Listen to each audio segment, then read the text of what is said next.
करवा चौथ की कहानी। एक साहूकार था जिसकी 7 बेटे और एक बेटी थी। सातों भाई व बहन एक साथ बैठकर भोजन करते। एक दिन कार्तिक की चौथ का व्रत आया तो भाई बोला कि बहन आओ भोजन करें। बहन बोली कि आज चौथ का व्रत है और चांद उगने पर खाऊंगी। तब भाइयों ने सोचा कि चांद उगने तक बहन भूखी रहेगी, तो एक भाई ने दिया जलाया, दूसरे भाई ने छलनी लेकर उसे ढका और नकली चौक दिखाकर बहन से कहने लगे कि चल चांद उग आया है, अर्घ्य दे दे। बहन अपने भाभियों से कहने लगी कि चलो अर्घ्य दे दे। तो भाभियां बोली तुम्हारा चांद उगा होगा, हमारा चांद तो रात को उगेगा। बहन ने जब अकेले ही अर्घ्य दे दिया और खाने लगी तो पहले की ही ग्रास में बाल आ गया, दूसरे ग्रास में कंकर आया और अब तीसरा ग्रास मुंह की ओर किया तो उसकी ससुराल से संदेशा आ गया कि उसका पति बीमार है, जल्दी भेजो।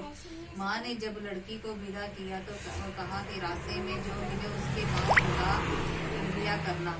जो कोई सुहाग को आशीष देगा तो पल्ले में गांठ लगा लेना, उसे कुछ रुपए देना। बहन जब भाइयों से विदा हुई तो रास्ते में जो भी मिला उसने यही आशीष दी, तुम 7 भाइयों की बहन हो, तुम्हारे भाई सुखी रहे और तुम उनका मुख देखो। सुहाग का आशीष किसी ने भी नहीं दिया।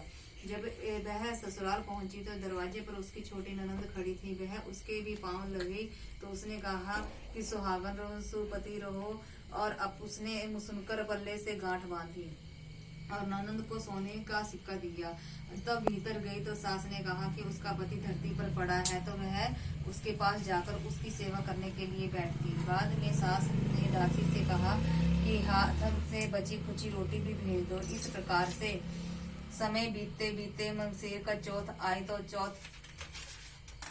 आई तो वो माता बोली करवा ले भाइयों की प्यारी बहन करवा ले। लेकिन जब उसे चौथ माता नहीं दिखी तो वह बोली हे माता, आपने मुझे उजाड़ा तो आप ही उद्धार करोगी, आपको मेरा सुहाग देना पड़ेगा। तब उस चौथ माता ने बताया कि पौष की चौथ आएगी, यह वह मेरे से बड़ी है, उसे ही सब कहना, वही तुम्हारा सुहाग देगी। माघ की चौथ आकर चली गई और फागुन की चौथ भी आकर चली गई। चैत बैशाख जेठ आषाढ़ और सावन भादव की सभी चौथ आई और यही कहकर चली गई कि आगे वाली को कहना। असौज की चौथ आई तो उसने बताया कि तुम पर कार्तिक चौथ नाराज है, उसी ने तुम्हारा सुहाग लिया है, वही वापस कर सकती है, वही आएगी तो उसका पांव पकड़कर विनती करना। यह बताकर वह भी चली गई।